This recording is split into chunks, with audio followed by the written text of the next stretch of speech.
जय श्री राम। रहे तहाँ निश्चर भट भारे, ते सब सुरन समर संघारे। अवतार हाय सक्र के प्रेरे, रक्षक कोटि जक्षपति केरे।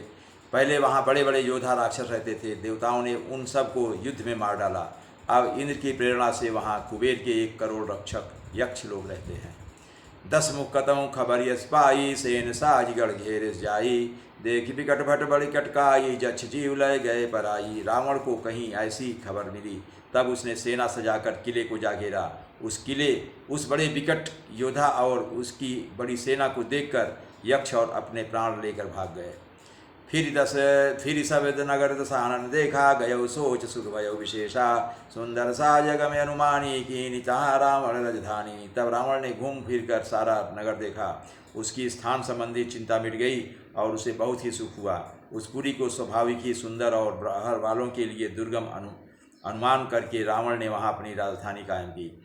जय जस जोग बाट गिरी दीने, सुखी सकल रजनी चर कीने। एक बार कुबेर पर धावा, पुष्पक जान जीत लय आवा। योग्यता के अनुसार घरों को बांटकर रावण ने सब राक्षसों को सुखी किया। एक बार वह कुबेर पर चढ़ दौड़ा और उसने पुष्पक विमान को जीत कर ले आया। कौतुक ही कैलाश पुनि लीन, जाय उठाए मनो तौल निज बाहुबल चला, बहुत सुख पाए। फिर उसने जाकर एक बार खिलवाड़ में ही कैलाश पर्वत को उठा लिया और मानो अपनी भुजाओं का बल तोड़कर बहुत सुख पाकर वह वहाँ से चला आया। फिर सुख संपत्ति सुत सेन सहाई, जय प्रताप बल बुद्धि बढ़ाई। निज नूतन सब बाढ़ जाई, जय प्रतिलाभ लोभ अतिक्याई। सुख संपत्ति पुत्र सेना सहायक जय प्रताप बल बुद्धि और बढ़ाई, ये सब उसके नित्य नए वैसे ही बढ़ते जाते थे जैसे प्रत्येक लाभ पर लोभ बढ़ता है। अति बल कुंभकर्ण यश भ्राता, जय गौ नहीं प्रतिभट जग जाता। करई 500 वै मासा, जागत हो तीहूँ कुल त्रासा। अत्यंत बलवान कुंभकर्ण सा उसका भाई था, जिसके जोड़ का युद्ध जगत में पैदा ही नहीं हुआ। वह मदिरा पीकर 6 महीने सोया करता था, उसके जागते ही तीनों लोकों में तहलका मच जाता था। जौ दिन प्रत्याहार कर सोई, विश्व देख सब चौपट होई। समर धीर नहीं जाय बखाना, तही समय अमित वीर बलवाना। यदि वह प्रतिदिन भोजन करता तब तो संपूर्ण विश्व शीघ्र ही चौपट हो जाता। रणधीर ऐसा था कि जिसका वर्णन नहीं किया जा सकता। लंका में उसके ऐसे असंख्य बलवान वीर थे। बारिद नाद जेठ सुतासु, भटमहु प्रथम लीक जग जासु। जैन होई रण सन्मुख कोई, सुरपुर नितहि परामन होई। मेघनाद रावण का बड़ा लड़का था, जिसका जगत के योद्धाओं में पहला नंबर था। रण में कोई भी उसका सामना नहीं कर सकता था। स्वर्ग में तो उसके भय से नित्य भगदड़ मची रहती थी। कुमुख कंपन कुरी शरद, धूम केतु अतिकाय। एक एक जग जीत सक ऐसे सुभट निकाय। इनके अतिरिक्त दुर्मुख, अकंपन, वज्रदंत, धूमकेतु और अतिकाय ऐसे अनेक योद्धा थे जो अकेले ही सारे जगत को जीत सकते थे। काम रूप जान सब माया, सपने जिनके धर्म न दाया। 10 मुख बैठ सभा एक बारा, देखिए मिथ्यापन परिवारा। सभी राक्षस मनमाना रूप बना सकते थे और आसुरी माया जानते थे। उनके दया धर्म स्वप्न में भी नहीं था। एक बार सभा में बैठे हुए रावण ने अपने अगणित परिवार को देखा। सुत समोजन परिजन नाती, गणय गोपार निशाचर जाति। सेन बिलोक सहज अभिमानी, बोला वचन क्रोध मदसानी। पुत्र पौत्र कुटुंबी और सेवक ढेर के ढेर थे। सारी राक्षसों की जातियों को तो गिन ही कौन सकता था। अपनी सेना को देखकर स्वभाव से अभिमानी रावण क्रोध और गर्व से सनी हुई वाणी बोला। सुनहु सकल रजनी चर जूथा, हमरे बैरी विविध बरू था। ते सन्मुख नहीं करई लड़ाई, देख सबल रिपु जाई पराई। हे समस्त राक्षसों के दल, सुनो, देवतागण हमारे शत्रु हैं। वे सामने आकर युद्ध नहीं करते, बलवान सत को देखकर भाग जाते हैं।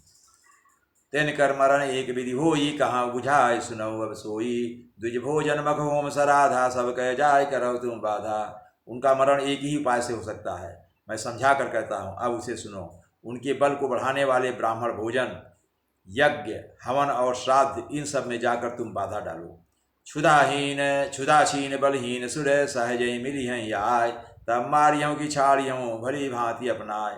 भूख से दुर्बल और बलहीन होकर देवता सहज ही में आ मिलेंगे, तब उनको मैं मार डालूंगा अथवा भली भांत अपने अधीन करके सर्वथा पराधीन करके छोड़ दूंगा। मेघनाद कहूँ पुनिया करावा, दीनी सिख बलु वैरु बढ़ावा। जे सुर समर धीर बलवाना, जिनके लड़बे करे अभिमाना। फिर उसने मेघनाद को बुलवाया और शिखा पढ़ाकर उसके बल और देवताओं के प्रति वैरभाव को उत्तेजना दी। फिर कहा, हे पुत्र, जो देवता रण में धीर और बलवान है और जिन्हें लड़ने का अभिमान है, तिन्हि जीति रन आने सुबाधी, उड़सुत पितु अनुशासन काधी, यही भी सब ही यज्ञादीन ही, आप उन चले गदा कर लीनी। उन्हें युद्ध में जीत कर बांध लाना। बेटे ने उठकर पिता की आज्ञा को सिरोधार किया। इसी तरह उसने सबको आज्ञा दी और आप भी हाथ में गदा लेकर चल दिया। चलत दशानन डोलत यौनी, गर्जत गर्भ श्रवई सुर सौनी, रावण यावत सुनेव सकोहा, देवन तके मेरु गिर खोहा। रावण के चलने से पृथ्वी डगमगाने लगी और उसकी गर्जना से देव रमणियों के गर्भ गिरने लगे।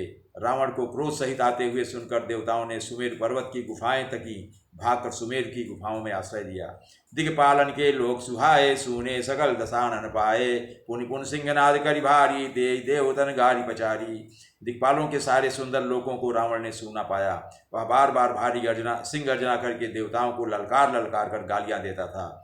रन मद मत फिर जग धावा, प्रतिभट खोजत कतम न पावा, रवि शशि पवन वरुण शरणधारी, अग्नि जकाल जम सब अधिकारी। रण के मद में मतवाला होकर वह अपनी जोड़ी का योद्धा खोजता हुआ जगत भर में दौड़ता फिरा, परंतु उसे ऐसा योद्धा कहीं नहीं मिला। सूर्य, चंद्रमा, वायु, वरुण, कुबेर, अग्नि, काल और यम आदि सब अधिकारी, किन्नर सिद्ध मनुष्य नागा, हठी सब ही के पंथ लागा, ब्रह्मश्री जहाँ लगी मदन तनुधारी, दसमुख बसवर्ती नर नारी। किन्नर, सिद्ध, मनुष्य, देवता और नाग सभी के पीछे वह हठपूर्वक पड़ गया। किसी को भी उसने शांतिपूर्वक नहीं बैठने दिया। ब्रह्मा जी की सृष्टि में जहाँ तक शरीरधारी स्त्री पुरुष थे, सभी रावण के अधीन हो गए। आय सुकरें सकल भय भीता, न वहीं आई दित चरण विनीता। डर के मारे सब उसकी आज्ञा का पालन करते थे और नित्य आकर नम्रतापूर्वक उसके चरणों में सिर नवाते थे। भुज बल विश्व बस करी, राखिस को न स्वतंत्र, मंडली के मणि रावण राज कर निज मंत्र। उसने भुजाओं के बल से सारे विश्व को वश में कर लिया, किसी को स्वतंत्र नहीं रहने दिया। इस प्रकार मंडली के राजाओं का शिरोमणि सार्वभौम सम्राट रावण अपने इच्छानुसार राज्य करने लगा। देव जक्ष गंधर्व नर किन्नर नाग कुमार, जीति बरी निज बाहुबल बहु सुंदर बर नारी। देवता, यक्ष, गंधर्व, मनुष्य, किन्नर और नागों की कन्याओं तथा बहुत सी अन्य सुंदरी और उत्तम स्त्रियों को उसने अपनी भुजाओं के बल से जीत कर ब्याह लिया। जय श्री राम।